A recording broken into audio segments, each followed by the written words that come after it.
Hello brawlers and welcome to my review of episode 22 of Bakugan Evolutions. I'm Haru Ren, so spoiler warning, if you haven't seen this episode yet, go back and watch it now. But if you have, sit back, relax, and enjoy my review of Evolutions episode 22. So the first part is the gate crisis. Drago and Dan had to go to Vestroia to talk to Pyravian about the elemental storms, but since Faustus is using the mobile gate, they go use Benton's gate at his facility. But after Dan leaves, Wagner attacks the main control tower for all the gates. I don't feel I'm qualified to say this, but I'm going to anyway. Why is all the gates controlled by an easily attackable single gate control tower?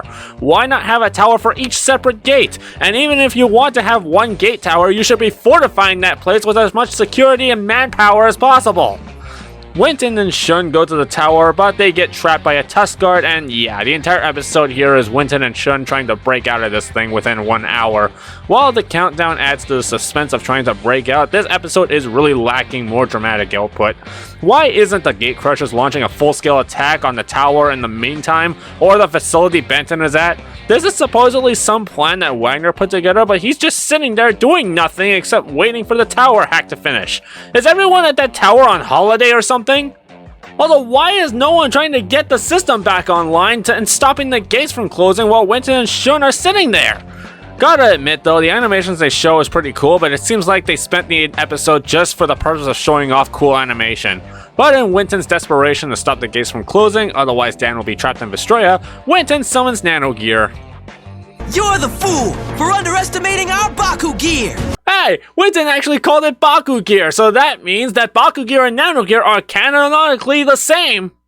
They break through the Tusk Guard, but not in time for the gates to close, but Benton managed to keep the last gate open, which Wagner says he will do himself.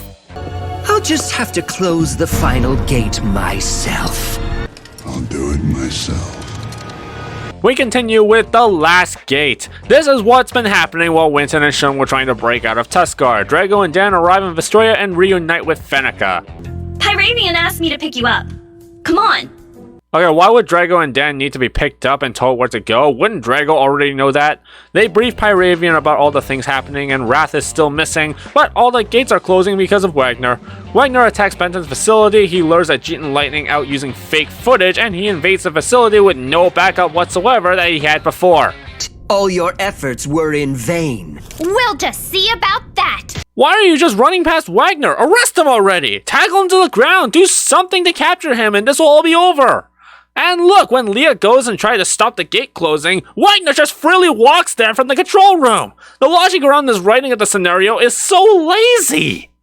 We attacked the gate control tower to split up your fighting force. We created a diversion outside to reduce your numbers even further. That is what's known as strategy. Even though Wagner's strategy of separating all the Awesome Brawlers and make it easier makes him look like a great strategist, it's still pretty awkward. But however, I can't complain too much since the stakes are pretty high and it makes for actual dramatic tension.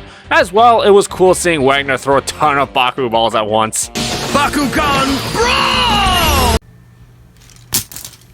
And actually, this makes for a pretty cool battle sequence showing us the strength that Leah can have fighting on her own, with the added dramatic tension behind the consequence of losing Dan if they fail.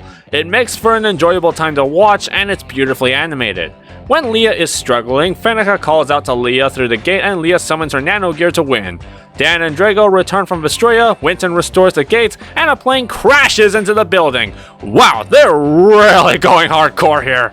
It turns out Wagner and McHugh are working together through a mutual sponsor. I've got orders from our sponsor to fetch you! Oh, fine then. Why are you letting Wagner go? Stop him! Destroy the plane! Cut him off! You have giant fighting monsters! Stop him! So many bad guys are teaming up.